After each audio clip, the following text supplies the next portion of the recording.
Jeg vil gennemgå lidt omkring vendetangentpunkt og krumningsforhold. Hvis I husker til funktionsanalysen, så er det jo nogle af punkterne, som man kunne undersøge i forbindelse med den her funktionsanalyse. Men det, som det egentlig handler om, det er altså krumningsforhold. Det siger jo noget om, hvornår grafen den enten er konkav eller konveks. Og så lige præcis det her vendetangentpunkt, det er så der, hvor at krumningen den skifter. Så hvis vi kigger på figuren her, så hvis vi kigger på de her tangenthældninger, som der står her, hældningerne de bliver mindre og mindre, indtil vi har vores ekstremer her. Og så har vi jo stadigvæk, at hældningen her bliver jo igen mindre og mindre, og så skifter det. Lige her ved vendetangentpunktet, og så begynder hældningen faktisk at blive større igen, til vi rammer 0, og så bliver den positiv igen, altså større. Så måden vi skal ligesom finde ud af, hvornår sker det her skift i de her tangenthældninger. Og der, hvor det her skift sker, altså det her vendetangentpunkt, det er der, hvor at vi har, at f dobbeltmærke er lige med 0. Altså vi skal have differentieret vores funktion 2 gange. Og så kan vi sige noget omkring, hvad sammenhængen ligesom er. Altså vi finder som sagt, hvis f dobbeltmærke lige med 0, det er så her vi kan finde et vendetangentpunkt. Og så vil vi jo undersøge på begge sider af det her punkt, hvorledes om vores f dobbeltmærke er positiv eller negativ. Og så ser vi, at der hvor f dobbeltmærke er positiv, det betyder, at f den er voksende, og det betyder, at den oprindelige graf den er konveks. Og omvendt, hvis f dobbeltmærke er negativ, så betyder det, at f er aftagende, og den oprindelige graf den er konkav. Vi prøver at lave et eksempel. Så har jeg lige skrevet en lille fremgangsmåde op. Hvad er det egentlig, vi skal igennem? Jamen, vi skal finde f dobbeltmærke. Vi skal løse ligningen f dobbeltmærke lige med 0. Vi laver en fortegnsvariation for f dobbeltmærke. Og så derefter skal vi bestemme det her punkt og krumningsforholdet.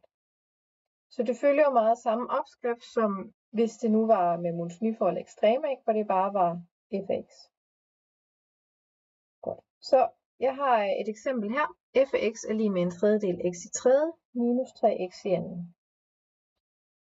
Så det første jeg skulle, det var jo netop, at jeg skal finde f dobbeltmærke. Så jeg differentierer en gang, så ender jeg med x i anden minus 6x. Jeg differentierer igen, og ender med 2x minus 6. Punkt 2, det var det her med, jamen så skulle jeg finde ud af, hvornår er f dobbeltmærke lige med 0. Så jeg sætter ligningen op her. 2x minus 6 er lige med 0. Løser ligningen og kommer frem til, at x er lige med 3. Hvis jeg så sætter 3 ind i den oprindelige funktion og beregner, så får jeg hele punktets værdi. Så nu ved jeg, at den har et vendetangentpunkt i punktet 3, minus 18. Altså x-værdien 3 og y-værdien minus 18. Så det er jo punktet. Men vi skulle også finde de her krumninger. Så som sagt, vi laver en fortegnsvariation for f-mærke. Og det kan man jo gøre på forskellige måder. Vi har jo set det lidt forskelligt. Fortegnsvariation for f laver vi på en måde, fortegnsvariation for f-mærke laver vi på en anden måde. Der er jo sådan set frit valg her. Men hvis vi nu bruger den hurtige af dem, så kan vi jo sige, jamen vores f dobbeltmærke, det er en voksende lineær funktion, som skærer x-aksen i værdien x lige med 3. Så kan vi jo tegne den sådan her, ikke? Sige, jamen vi ved, at den er voksende. Så vores funktion, fordi jeg plejer at starte med at være negativ, skærer ved 3, og derefter et positivt. Og så kan vi jo sætte på det der med at sige, jamen som vi så på før, ikke? Hvis f dobbeltmærke var negativ, så betyder det, at f den er konkav. Og hvis f dobbelt så bliver positiv, så betyder det, at grafen den er konveks. Så ud fra det her, så kan vi opskrive de her krumningsforhold, hvor vi simpelthen fortæller, at f den er så konkav fra minus uendelig hen til 3. Og så sker der jo det her skift, hvor så den er konveks fra 3 til uendelig.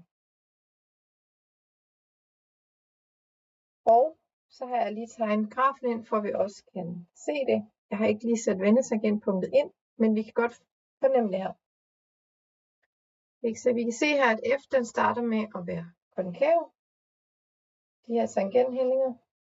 Og så sker der et skifte her ved 3, midt imellem vores ekstremer, når det er en 3. grads.